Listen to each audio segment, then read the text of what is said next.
Hello, ACC fans. It's Kelsey Riggs hanging out with you on, what's today, Tuesday? All the days are starting to run together.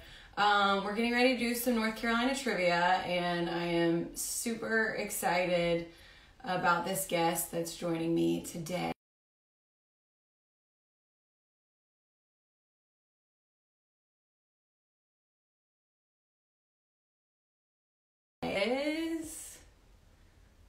Let me see if I can request it. Says it's waiting. This is always the most stressful part of these lives. Hey! Hi guys. Hey, what's up? How's it going? I got my Good. gear on. Yes, you are all pumped. I'm sorry. I have unintentionally a different colored blue on. Don't read into that at all. That was just the shirt I put on this morning. So, how are you? I'm great, thank you. I got to tell you, as a former soccer player myself, my group chat with my college girlfriends that I played with was going crazy. Nice. Well, hopefully some of them are on right now. Yeah, I'm sure they're tuning in. Tell me a little bit about what life has been like for you and the women as you guys get ready for first game finally on the 17th. Yeah. So I personally have been coaching with UNC for the last year and a half or so after I stopped my professional career last season. So I was looking forward to this being my very first full season as a coach. Got my coaching hat on.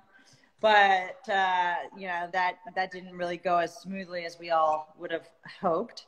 Anyways, the team has been really resilient and committed and disciplined through the entire, spring and summer and now fall.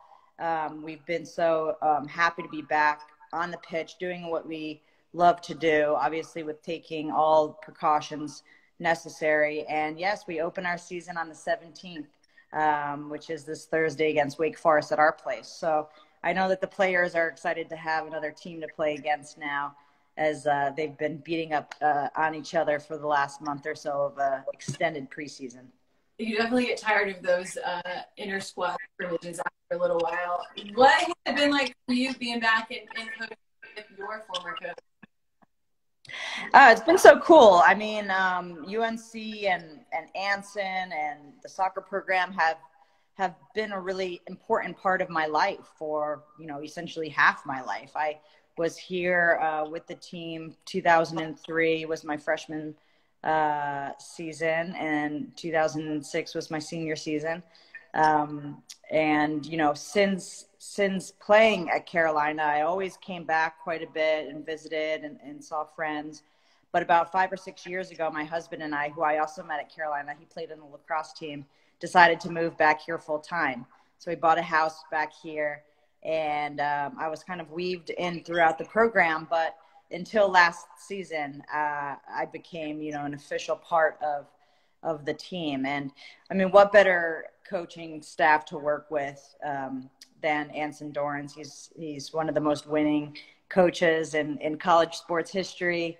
And he's such an icon for women's soccer across the globe, because really, if you kind of, pinpoint who leaders are in American soccer, it's Anson. And on the women's side, at least, the global game has been influenced so much by what the Americans have been doing. And like I said, if you kind of go back to the beginning, Anson was the pioneer. So he really is, somebody that we credit a lot of development of women's soccer. And of course, we watch the World Cups every 4 years and Olympics every 4 years. But what Anson and colleges in the ACC are doing is developing these players on a day in and day out basis, so they can achieve those huge dreams like playing in those major tournaments. Last thing, and then we'll do some trivia. We talked on the show that I do on ACC Network. We were talking with Florida State's head coach last night, and one of the things we talked about is, you guys are a program where every year the expectations are so high, and obviously it's different this year right now, not being able to have that option for a national championship and want to come back after being runners-up last year. But, well, I mean, how do you feel about the group that you guys have, and what are the expectations like in a year where things are different? I mean, our team is excellent, as we generally tend to be year in and year out. We always want to contend for championships, whether that's the NCAA championship or ACC tournament or ACC regular season. I think what we focus on at Carolina is player development. And if you create an environment where your players feel like they are getting better every day, they're pushed, you know, in the classroom and on the field every day, you know, good things will happen on the weekend. And I think that this team has really embraced that sort of grind at practice. So, yeah, we have a really great team. We lost a few players that decided to take professional contracts in England due to this year being a little bit disjointed and unclear. But that being said, even without them, we have a really outstanding team, and a lot of freshmen have stepped up and are battling for spots in the starting lineup. So that's what you want, right? You want a constant cycle of players pushing to get on the field, and yeah, I think, you know, we have a good chance to compete every single game. I love it. I can't wait for it. You guys are starting in 2 days. Let's do some trivia. I see lots of people showing you love in the chat, which is cool. And, I think they're going to like this first question. So it's North Carolina is elite in many sports, but their women's soccer team leads all teams with 22 national titles. What Tar Heels sport comes in second? Every time I hear that you guys have 22 national titles, it is kind of like, that is kind of mind blown, huh, Kelsey? It really is. I mean, you talk about legacy, other teams that have, you know, really built a dynasty. I mean, 22 national titles, that says it all. But so you have 22. What Tar Heel sport comes in second? Does anybody have any guess? Come on, Tar Heel fans. This is another group that I've been talking about a lot lately, and talking to some of the players. And I mean, there's just so many talented athletes that they have right now. Oh, I saw it come through a second ago. Yeah, field hockey, 8 titles, current 2-time reigning champs, back-to-back national champs, and my gosh, they could have been going for it again. So. Field hockey just doing big things too. Men's basketball has a few, right, Kelsey? But it seems like the women's sports at Carolina carry the load. 22 and 8, and listen, you're right. They have 5 men's basketball, but I mean that's 30 between the two of you. So hey, she can do math too, people. Thank you. I did that. I counted my fingers really quickly. So all right, Heather, you got number 2. Yes, the second question for the fans is, I was the first ACC offensive player of the year. Messed that question up. I was the first ACC offensive player of the year for UNC women's soccer, but who was the first ACC player of the year? So I won the offensive player of the year, but who won the total player of the year first?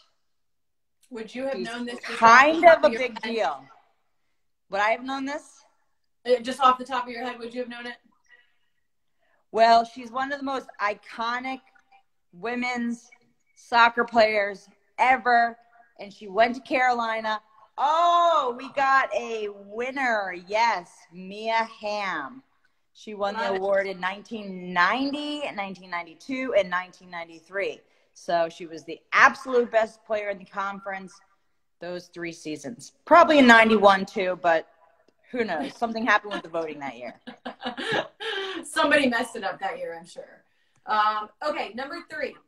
Who is the only Tar Heel baseball player to be drafted first overall in the Major League Baseball draft? Did you ever get to go to any baseball games while you were at Carolina? Not as many as I would like, but it was always such a nice, fun environment. You know, usually it's in the spring, the sun is shining, you get some hot dogs. but I have met this player later on. Okay. We play in Mia Hamm's golf tournament every year. So I have met him, but let's see if any of the fans know who it is. I see a couple of guesses. No, none of them are right quite yet. The only Tar Heel baseball player to be drafted first overall.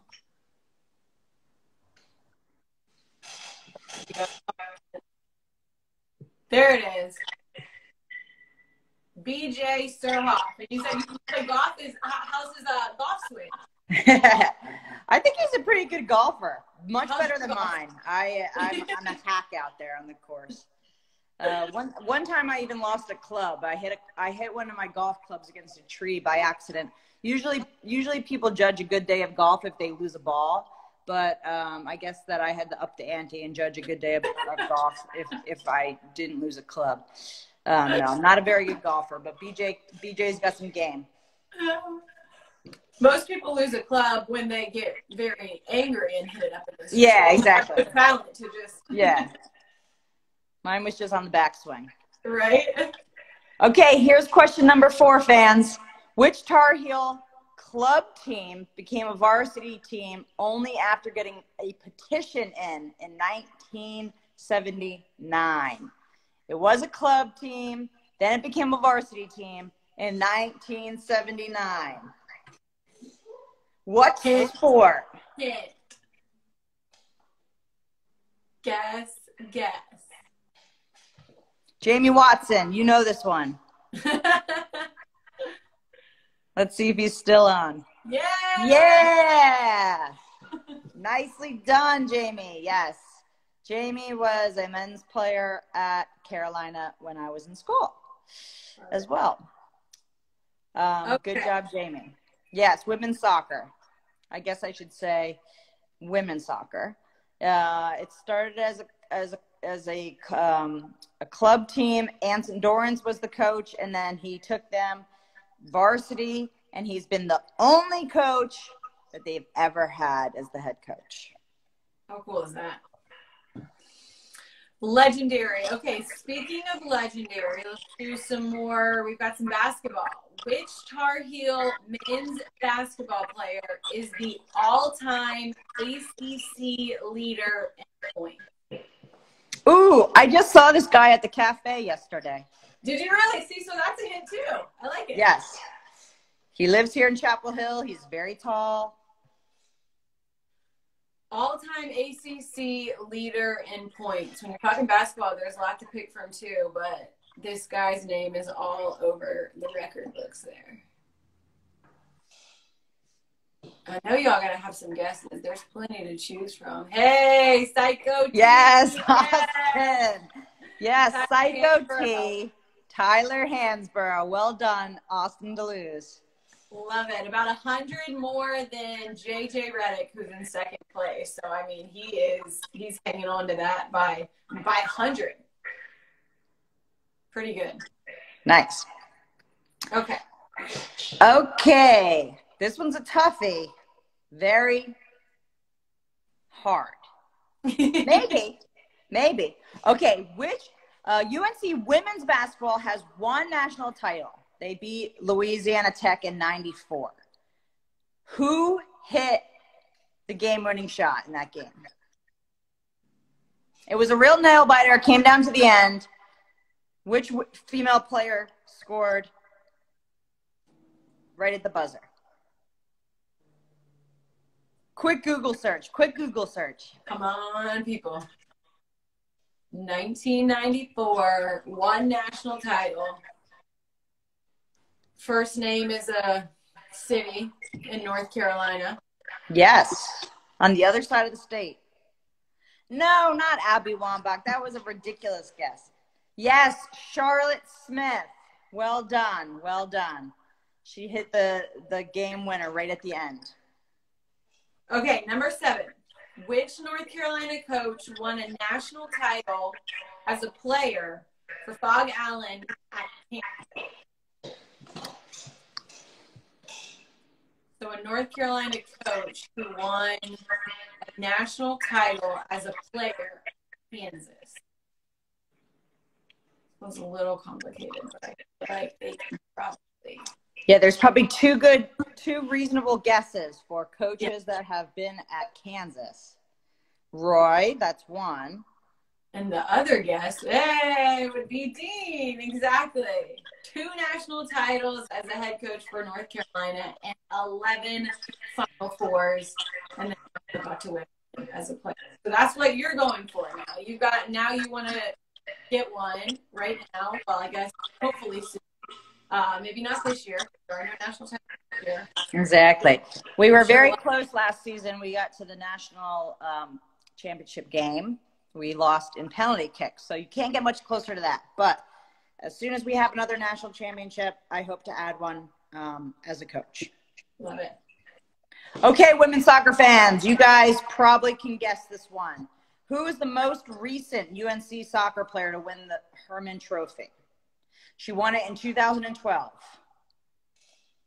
She's my buddy on the Carolina Courage.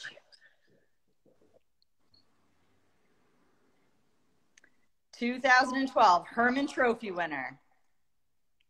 Austin, you got to know this one. I know we got some soccer fans in here.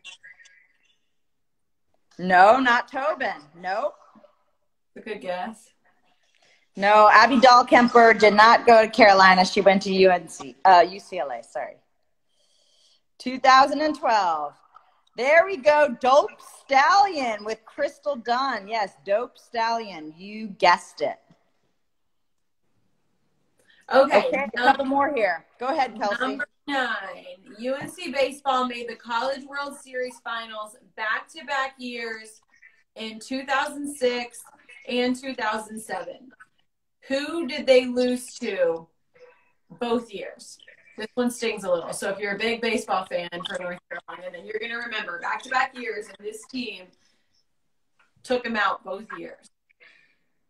2006 and 2007 in the College World Series. Where are the baseball fans at? Good guess. See, not Coastal.